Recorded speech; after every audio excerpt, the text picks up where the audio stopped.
வணக்கம். நம்ம கோயம்புத்தூர் வடவள்ளியில நாச்சியார் அவென்யூ. இந்த இடம் எங்க இருக்கு அப்படின்னா, வடவள்ளியில இருந்து இடையார்பாளையம் போற ரூட்ல இருக்குங்க.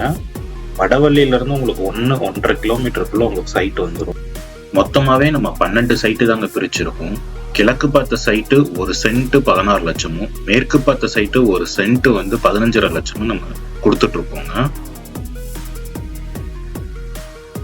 நம்மளது ப்ராப்பர் டிடிசிபி அப்ரூவ்ட் சைட்டு. ஒரு சைட்டு 2.25 சென்ட் நம்ம பிரிச்சிருக்கிறதுங்க. இங்க சைட்டு யாரெல்லாம் வாங்கலாம், வீடு கட்டணும்னு நினைக்கிறவங்க இங்க வாங்கி தாராளமா வீடு கட்டி குடியேறலாங்க. அது போக இன்வெஸ்ட்மெண்ட் பர்பஸ் பண்றவங்க தாராளமா இங்க சைட் வாங்கலாங்க. நல்ல வேல்யூ அப்ரிசியேஷன் இருக்கும். நீங்க தைரியமா இங்க இன்வெஸ்ட்மெண்ட்டும் பண்ணலாம். இந்த சைட்டை வாங்கணும்னு நினைக்கிறவங்க உடனே கால் பண்ணுங்க. இந்த சைட்டோட டீடைல்ஸ் எல்லாமே நான் டிஸ்கிரிப்ஷன்ல கீழே கொடுத்துருக்கேன்.